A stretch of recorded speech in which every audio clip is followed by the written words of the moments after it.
for the opportunity. Good evening, ladies and gentlemen. The Honorable Mr. and Miss President University. My name is Raya Maghfiratunnisa. Thank you for having me. In this occasion, I would like to talk about education or poverty. Which one is more important to address?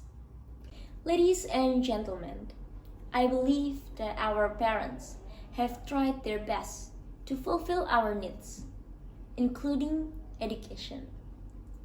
There's two types of education, formal and informal education.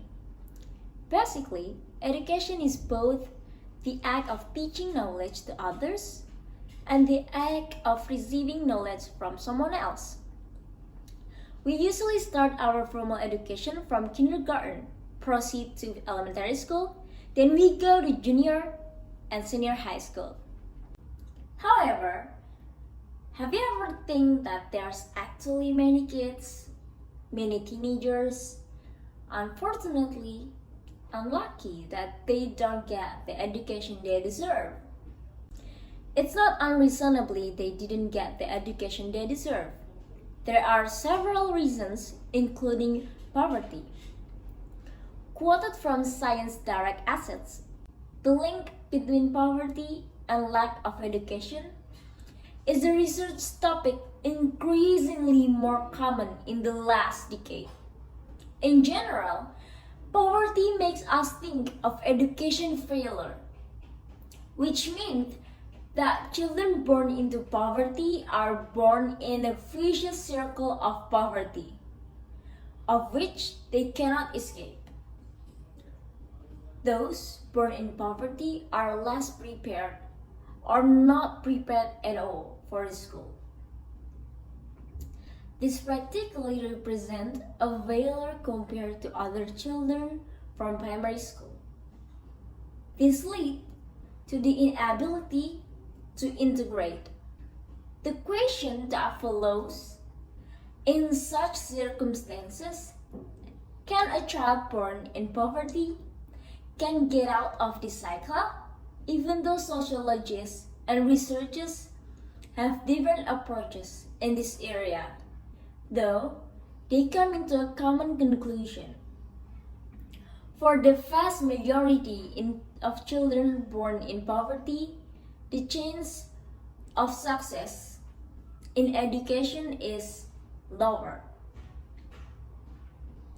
Therefore, results a higher probability of failure of education.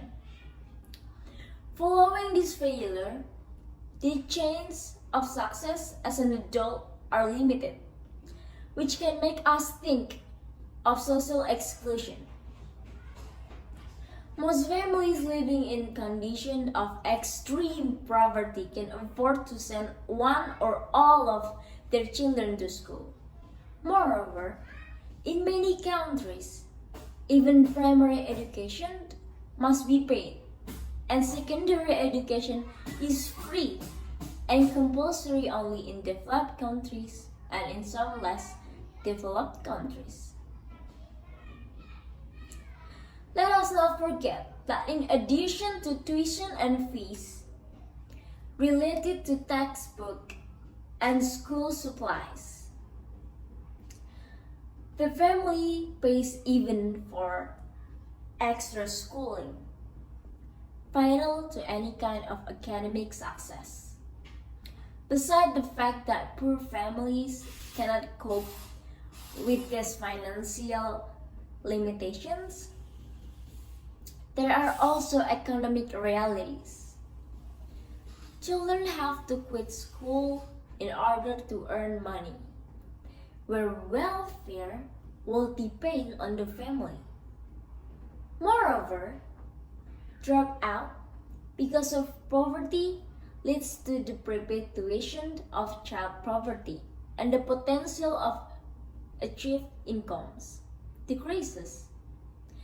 Later, all this will turn into lack of responsiveness to change and low capacity to improve quality of life. In conclusion, lack of education perpetuates poverty, and poverty limited access to education. Then we can look at poverty both as a cause and as an effect of insufficient access to completion of education quality.